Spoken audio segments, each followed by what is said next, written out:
Actually ನಾವು ಧರ್ಮ ಬಂದ್ಬಿಟ್ಟು ನಾವು ಸಾರಿ ಕೀರ್ತಿನ ಐ ಥಿಂಕ್ ನಾವು ಚಿಕ್ಕವರು ಇದ್ದಾಗ ನೋಡ್ತಾ ಇದ್ದೀವಿ 100%. ಒಲವು ಗೆಲುವುಲೆಲ್ಲ ಮಾಡಿದ್ದೇವೆ ಅಭಿನಯ್ ಜೊತೆ. ನಾವೆಲ್ಲ ಇಷ್ಟೊಂದು ಅವರ ಚಡ್ಡಿ ಹಾಕೊಂಡು ಓಡಾಡ್ತಿದ್ವಿ ಅವ್ರ ಮುಂದೆ. ಇವಾಗ ಪಕ್ಕದಲ್ಲೇ ಕೂತ್ಕೊಂಡಿದ್ದೀವಿ ನಾವು. ಭಾಳ ಖುಷಿ ಆಗುತ್ತೆ, ಹಳೆ ನೆನಪು ಇವಾಗ ಜ್ಞಾಪಕಿಸ್ತಾ ಇದ್ದೆ ಎಲ್ಲದನ್ನೂ. ಬಟ್ ತುಂಬ ಇಂಥ ಒಂದು ವಂಡರ್ಫುಲ್ ಇಂಡಸ್ಟ್ರಿಲಿ ಇರೋಕ್ಕೆ ಇವತ್ತು ಈತನಿಗೆ ಒಂದು ಹೆಸರು ಬರೋಕ್ಕೆಲ್ಲ ಅಭಿಮಾನಿ ದೇವ್ರುಗಳ ಕಾರಣ ನಿಜವಾಗ್ಲೂ. ಯಾಕಂದರೆ ಒಬ್ಬ ಸ್ಟಾರ್ ಆಗ್ಬೇಕಂತ ಅವ್ರು ಹೇಳ್ತಿದ್ರು, ಇನ್ಮೇಲೆ ತಾರೆ ಆಗಬೇಕು ಅಂತಲ್ಲ. ಅವ್ರು ಆಲ್ರೆಡಿ ಸ್ಟಾರೇನೆ. ಏನು ಹೀರೋ ಆಗ್ಬಿಟ್ರೆ ಮಾತ್ರ ಅವ್ನು ತಾರೆ ಅಲ್ಲ, ಅವನೊಬ್ಬನೇ ತಾರೆ ಅಲ್ಲ. ನಿಜವಾಗ್ಲೂ ಪಾತ್ರ ಮಾಡೋ ಪ್ರತಿಯೊಬ್ಬರು ತಾರೇನೆ. Everybody is star. ಯಾಕಂದರೆ ಒಂದು ಸ್ಟಾರಿಂದ ಗೆಲ್ಲಕ್ಕಾಗಲ್ಲ, ಅದು ನೆನಪಿಟ್ಕೋಬೇಕು. 100% ಎಲ್ರಿಗೂ ಅದು ಕಾರಣ ಆಗಿದೆ. ಒಬ್ಬ ತಾರೆ ಬರಬೇಕು ಅಂದರೆ ಒಳ್ಳೆ ಮೇಕಪ್ ಮ್ಯಾನ್ ಬೇಕು, ಒಬ್ಬ ಒಳ್ಳೆ ಕಾಸ್ಟ್ಯೂಮರ್ ಬೇಕು, ಒಬ್ಬ ಒಳ್ಳೆ ಕ್ಯಾಮ್ರಾಮನ್ ಬೇಕು, ಒಳ್ಳೆ ಲೈಟ್ ಮ್ಯಾನ್ ಬೇಕು. ಲೈಟ್ ಮಾಡೋದು ಸ್ವಲ್ಪ ತಿರುಗಿಸ್ಬಿಟ್ರೆ ಅಷ್ಟೇ ಮುಖ ಅಷ್ಟೇ ಹೆಂಗೆಂಗೂ ಕಾಣುತ್ತೆ. ಸೊ ಪ್ರತಿಯೊಬ್ಬರು ಕಾರಣ ಆಗ್ತಾರೆ. ಸಿನಿಮಾ ಅನ್ನೋದು ಒಬ್ಬನಿಂದ ಸಾಧ್ಯ ಇಲ್ಲ, ಪ್ರತಿಯೊಬ್ಬರು ಸಪೋರ್ಟ್ ಮಾಡಬೇಕು.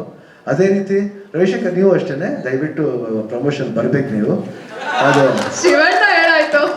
ಆರ್ಟಿಸ್ಟ್ಗಳ ಕರ್ತವ್ಯ. ಅದು ಯಾರೇ ಆದ್ರೂ ನಿರ್ಮಾಪಕನ ಸಿನಿಮಾ ಮುಗಿದ ಮೇಲೆ ಖಂಡಿತ ಬಂದು ಪ್ರಮೋಟ್ ಮಾಡಬೇಕು. ಈಗ ಇದರಲ್ಲಿ ಎಲ್ಲರೂ ಬಂದು, ಯಾಕಂದ್ರೆ ನಾವೇ ಮಾಡ್ತೀವಿ, ಯಾವ್ಯಾವ ಊರಿಗೋ ಹೋಗ್ತೀವಿ, ಚಿಕ್ಕ ಊರಿಗೋ ಯಾಕೆ ಹೋಗ್ತೀವಿ?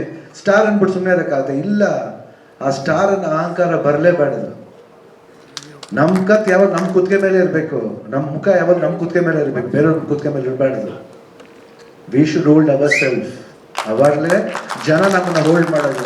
ಇಲ್ಲಾಂದ್ರೆ ಹಿಂಗೆ ಎತ್ತು ರಾಪ್ ಅಂತ ಬಿಸಾಕೊಂಡು ಹೋಗ್ತಾನೆ ಇರ್ತಾರೆ. ದಯವಿಟ್ಟು ನನಗೋಸ್ಕರ ಈ ಪಿಕ್ಚರ್ ಮಾಡಿ ಖಂಡಿತ ದೊಡ್ಡ ಹಿಟ್ ಆಗ್ಬೇಕಂತ ಕೇಳ್ತೀನಿ. ಚಿಕ್ಕಣ್ಣ 100% ಸಕ್ಸಸ್ ಮೀಟ್ಗೆ ನಾನು ಬರ್ತೀನಿ. 100%. 26ನೇ ತಾರೀಕು ನಾನು ನೋಡ್ತೀನಿ ಸಿನಿಮಾನ. 26ನೇ ತಾರೀಕು ಮೈಸೂರಲ್ಲಿ ಇರ್ತೀನಿ, ಮೈಸೂರಲ್ಲೇ ನೋಡ್ತೀನಿ ಪಿಕ್ಚರ್ನ. 100% ನೋಡ್ತೀನಿ. ತುಂಬ ಇಂಟ್ರೆಸ್ಟಿಂಗ್ ಆಗಿದೆ. ನೋಡಿದಾಗ ಟ್ರೇಲರ್ ನೋಡಿದಾಗಲೂ ಇಂಟ್ರೆಸ್ಟಿಂಗ್ ಆಗಿದೆ. ಫೋಟೋಗ್ರಾಫಿ ತುಂಬ ಚೆನ್ನಾಗಿದೆ. ಆಮೇಲೆ ಸಾಂಗ್ಸ್ಗಳಂತೂ ಅದ್ಭುತವಾಗಿದೆ. ಅರ್ಜುನ್ ಜನ್ಯ ನಿಜವಾಗ್ಲೂ ನಮ್ಮ ಒಂದು ಕನ್ನಡ ಇಂಡಸ್ಟ್ರಿಗೆ ಒಂದು ಬೂನ್, ಒಂದು ಒಳ್ಳೆ ಒಂದು ಆಶೀರ್ವಾದ.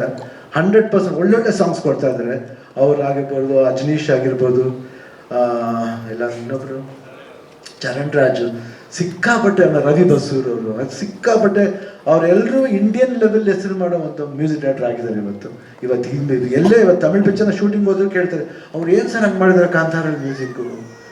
ಅಜನೀಶ್ ಇರ್ಬೋದು, ಎಲ್ಲ ಹೆಸರು ತುಂಬ ಚೆನ್ನಾಗಿ ಮಾತು ಹೇಳ್ತಾರೆ.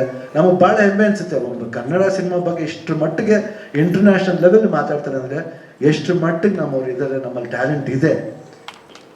ಆ ಟ್ಯಾಲೆಂಟ್ ನಾವು ಉಳಿಸ್ಕೊಂಡು ಹೋಗ್ಬೇಕಾದ್ರೆ ನಮ್ಮ ಕರ್ತವ್ಯ ಆಗುತ್ತೆ. ಇಷ್ಟು ಹೇಳ್ತಾ ನಾನು ಮಾತು ಮುಗಿಸ್ತೀನಿ. ನಾನು ಇಲ್ಲಿ ಬಂದಿದ್ದರೆ ನಮಗೆ ನಿಜವಾಗ್ಲೂ 100% ತುಂಬ ಸಂತೋಷ ಆಗುತ್ತೆ. ಉಮಾಪತಿ ಅವರೇ ಚೆನ್ನಾಗಾಗಲಿ. All the best everybody. God bless.